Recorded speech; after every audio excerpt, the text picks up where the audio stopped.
What's up, everybody? Welcome back. It's Mac from MacTheMovieGuy.com. And the effect I was going for there was hopefully you got to see that I'm wearing a WandaVision shirt. I don't know if it worked because I'm a blind film critic. So I know I'm wearing a WandaVision shirt because of the way that I live my life, and I'm able to memorize that part at least. But I don't know if you saw it. So if you did, you should know what I'm about to do. This is a review of Moon Knight. Yep, I'm doing the pilot review for Moon Knight. I just did Halo last week. I guess I'm going to do this whenever I feel like there's a major series worth reviewing and talking about. For those new to the channel, as I already mentioned, I'm a blind film critic, which is why, yep, this is done on my beautiful little iPhone because I have a great point of reference. It's easier for me to stare at my hand than it is a camera across the room. So that's why I do it this way. It doesn't mean a whole lot is going to change. We're still going to talk about the amazing thing that is Moon Knight and the pilot and break it down. This is actually going to be fairly spoiler-ish.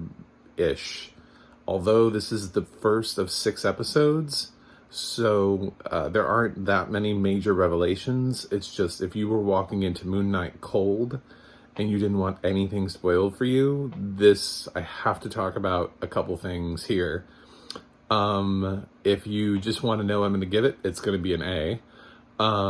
If you want to know why, then stick for the rest of the review. If you want to read a review I wrote that has no spoilers in it, you can go to my website, and there's a non-spoiler written review of Moon Knight over there at MacTheMovieGuy.com. So this one, I am going to talk a little bit about it, because we got to talk about audio description, and in order to do that, I have to talk about what happens in the pilot. So, what is Moon Knight? Moon Knight opens up with, we're introduced to Steven, and we're introduced to him in the most amazing and WTF moment. He's just sort of like, he's in bed, and he's cuffed to the bed, and there's like sand on the floor, and you're like, what is going on in this dude's life? And then it turns out this dude works at a museum, and he's not even like a serious museum employee. I love how the show continues to play with you, because it has him like talking about, like an Egyptian mummy to this little kid, and then they call him over and they're like, you're supposed to be in the gift shop. And he's like, he's a gift shop employee. So he's not even like some like great historian. He's just some guy. He's just some mild-mannered gift shop employee. But things keep happening to him that clearly show that he has gaps in his memory. And I love how the pilot plays with that. So this pilot is very much not a flat-out introduction to Moon Knight. You don't get a world-building origin story here. We don't get to see him enveloped by an Egyptian god. We don't get to see any of that. The show is already in progress. Basically, you pick up on this dude's life. Things have already happened.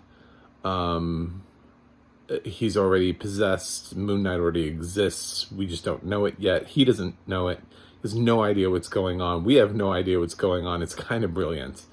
It feels very much like, like we're watching an Amnesiac.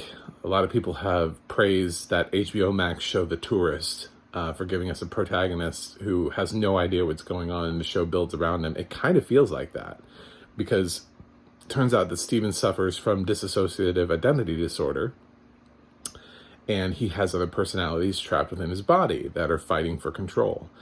And as the show progresses, we start seeing him sort of waking up and losing time. And he's in like a different position. Like he'll wake up somewhere else. Like he'll be somewhere, and then suddenly the scene will just snap and he'll be somewhere else. because it'll be his personality coming back to the forefront, and we won't see what the other personality did. We just suddenly leap to somewhere else. We don't even know what time it is.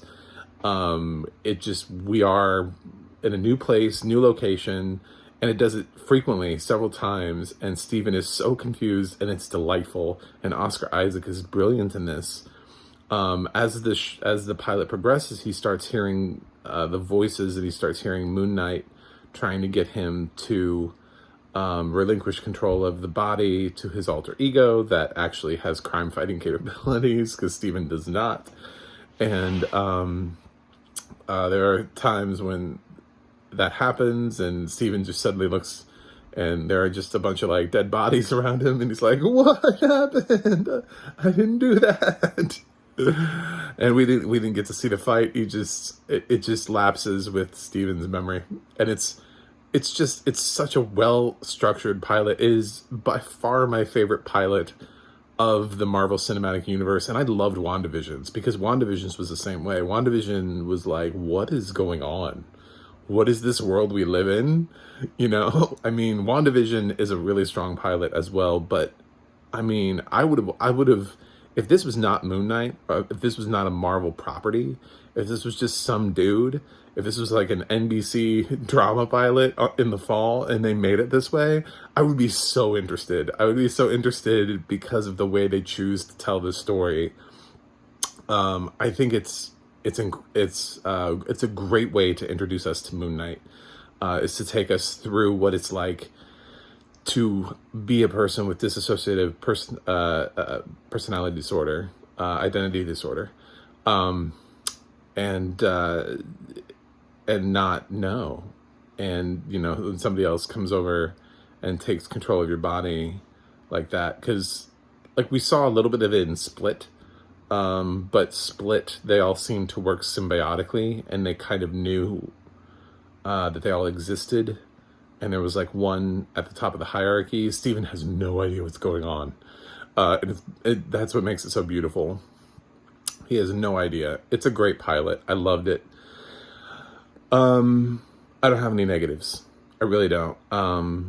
Oscar Isaac and Ethan Hawke are great here. I am so excited for future episodes. I have no idea if they can keep this up, because I know at some point we're going to actually start seeing, you know, him spending more time as Moon Knight and what that looks like. And obviously it has to progress that way. So, I know we're going to progress away from this part of it. But for our pilot, which is why I review pilots, I know that all the critics got like the first 4 episodes. I don't like to do that, because you're not guaranteed that the audience is going to come back after episode 1. It's about the pilot. You have to have a great pilot. Does the pilot work? Are people going to come back?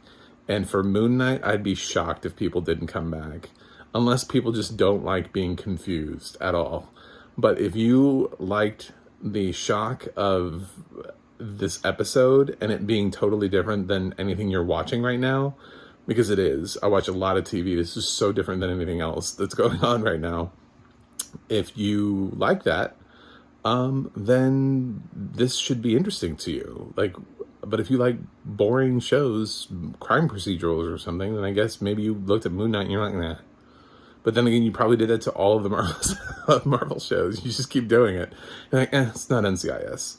You know, like, okay, cool. None of them are going to be NCIS. So the audio description in this is why I really wanted to talk about it without, with the feeling that I could talk about whatever, and just saying, you know, there might be some spoilers in here. Because of the way that he transitions, I have no idea really.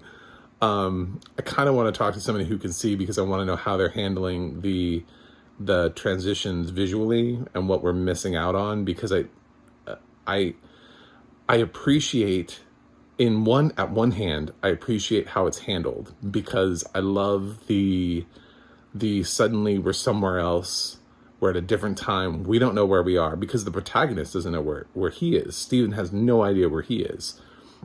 So we're right there with him.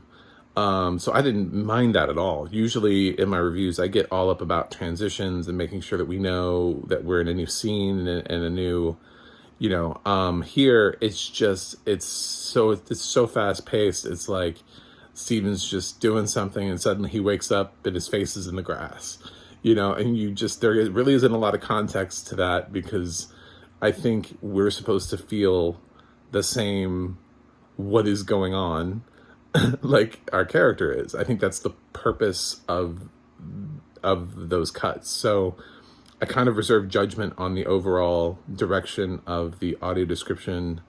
I did not catch who was doing the thing, but I swear this is Jedediah Bartlett. I feel like I've heard that voice enough times to know who was narrating. It's just, I think it's good. This is going to be really hard to audio describe, because of the needing to tell us who is in control, which personality.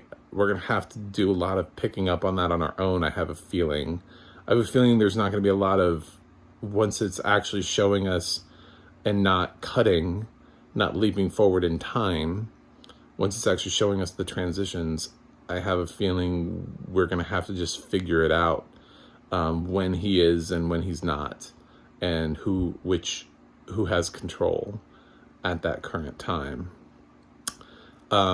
Because I think it's going to happen frequently enough that, where I don't know how this would be described. It's such a unique project.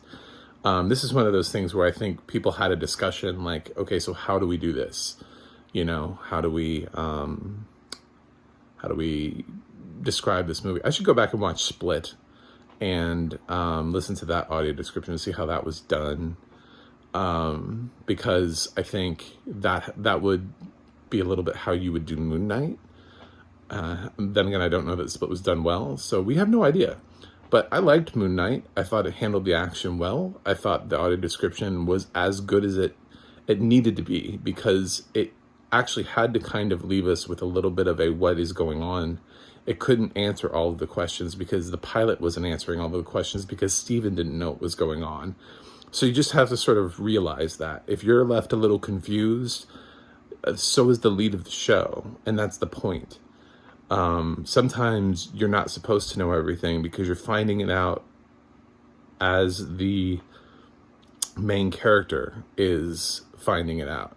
A lot of shows like to they do their pilots as like a training day, first day on the job type thing, where your protagonist has just joined the force or gotten hired at a hospital.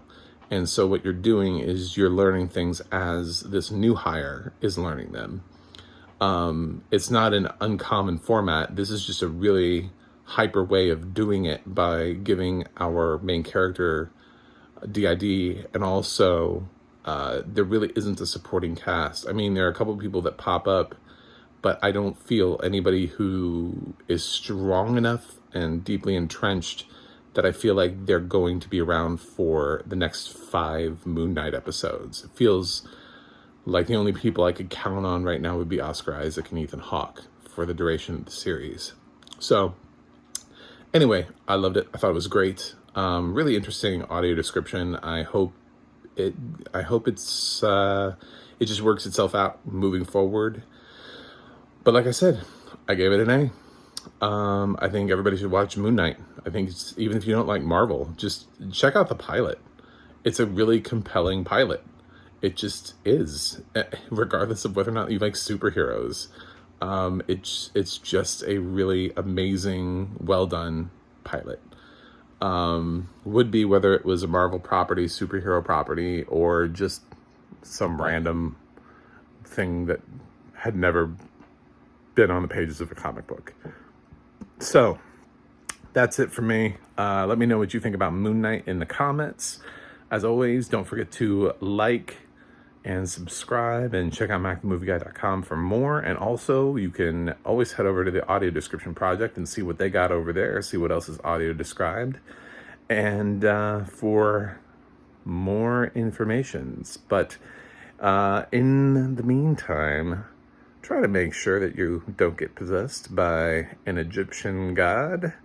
And I'll see you next time.